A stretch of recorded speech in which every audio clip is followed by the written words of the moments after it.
E aí, PVC, Roger Eu Guedes também na acho que não. seleção? Não, eu acho engraçado como a gente fala que a seleção não tem mais importância nenhuma, e a comparação é sempre se ele pode ir para a seleção ou não pode. Nessa seleção que tem o Malcom, ele podia até estar, mas Malcom, E o Pedro, Richarlison, Rodrigo, Vinícius e Rony, ele só podia estar no lugar do Malcom, né, dos convocados que o O Ramon Pedro vive um mau levou momento dessa também. vez.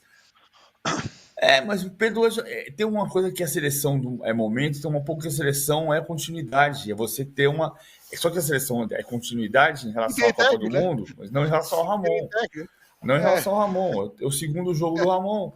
Então, É. mas não acho que o Roger Guedes seja jogador de seleção. E essa questão também dele ser, eu concordo com o Vitor, que dessa questão dele não ser um ponto esquerda, porque ele sempre é o gol do São Paulo.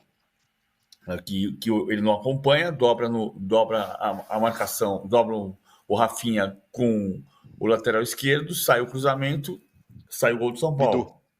E naquele dia, o Luxemburgo falou uma coisa que ele está tentando fazer, que era, não é porque o Guedes não veio, é porque a gente precisa conseguir uma maneira de compensar isso. Acho que tem dois lados dessa história. Uma é, de fato, o Corinthians precisava achar uma forma de compensar isso, e é o Maicon quem compensa, e hoje o terceiro zagueiro quem compensou. Outra coisa é a preguiça do jogador brasileiro. A gente vive dizendo que o jogador brasileiro vai para a Europa e melhora taticamente, menos o Ganso e o Pato. Todo mundo melhora taticamente na Europa, menos o Pato e o Ganso. Mas o cara volta para cá e ele não faz o que ele fazia na Europa.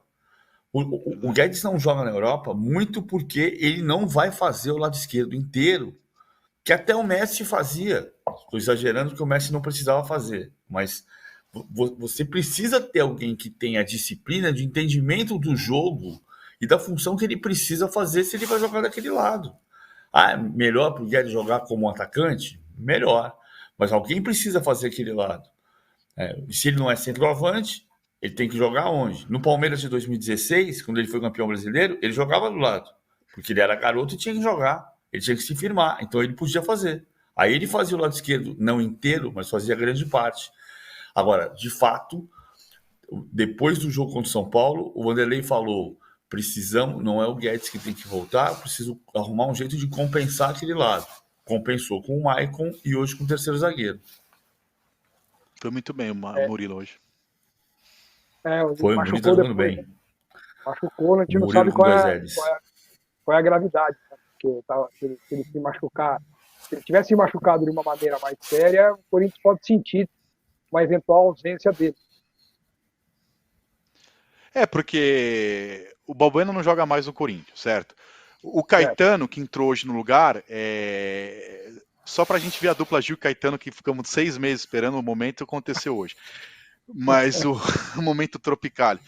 Mas, assim, eu não tenho opinião formada sobre o Caetano, eu acho que jogos de base é muito diferente de jogos do profissional. Eu por questões de escala profissional, comentei recentemente 3 jogos do Corinthians Sub-20. Às vezes tem um moleque que estoura lá, mas não tá preparado. O caso do Pedro. O caso do Pedro é a maior promessa do Corinthians, para quem acompanha, dito por quem acompanha todos os jogos. Às vezes que jogou em cima, estava claro que não estava pronto. Não quer dizer que não vai estar um dia, mas não está pronto. O Caetano, pode ser que dê conta do lugar, mas assim, o Murilo entrou com confiança, com personalidade, e melhorou o futebol do Gil. O Gil o Corinthians não dá para o Corinthians jogar futebol europeu marcando alto com o Gil correndo para trás. Não é esse jogador. Agora, o Gil com um zagueiro jovem do lado, espanando por cima de cabeça e não sendo o cara de sair toda a bola com ele joga ainda. Agora, não dava para jogar Gil e Balbuena, o Gil do lado do Fábio Santos, que são 2 veteranos. Então, o Murilo compensou bastante coisa. E o Bidu, que apoia mais do que marca, também o Murilo, por ser canhoto, resolveu essa situação ali, né? E ele é um zagueiro, por exemplo, eu acho muito melhor que o Raul, que tinha uma característica parecida, jovem, canhoto, que saía, mas acho que o Murilo é muito mais jogador do que o Raul. É menos jogador do Robert Renan, que foi expulso hoje lá e foi vítima, mais uma vez, da imbecilidade do racismo, né? No jogo da seleção brasileira. Mas é um jogador que tem futuro, quando precisava rejuvenescer. E para mim, a melhora do Bruno Mendes também, que eu não sei se vai ficar no Corinthians, né? O que o Corinthians enrolou o empresário do Balbuena para não renovar, o do Bruno Mendes está enrolando o Corinthians. Então a impressão que eu tenho é que ele não vai ficar no Corinthians até depois que acabar o contrato. Mas ele melhorou e fez o Fagner se coçar. Porque o Rafael Ramos é um dos piores laterais que eu vi jogar na minha vida. E olha que o lateral ruim do Corinthians eu posso ficar aqui até 00:30 falando e não vai acabar. E ele é muito ruim, o Rafael Ramos. Então o Fagner estava com um boi na sombra. Assim. O Bruno Mendes fez ele se coçar. Entrou bem contra o Fluminense, pouquíssimos minutos, participou do gol. Hoje não participou porque o Yuri Alberto errou a cabeçada, ele entrou na diagonal e perdeu um gol, deu cruzamento, voltou a jogar. Eu acho que essa ideia do Luxemburgo de hoje, embora em tese eu não seja o cara que mais ame 3 zagueiros, para esse elenco do Corinthians, para você conseguir encaixar o Renato Augusto e o Roger e melhorar o futebol do Fagner, que há muito tempo antes era o armador do Corinthians, acho que pode dar certo esse sistema aí.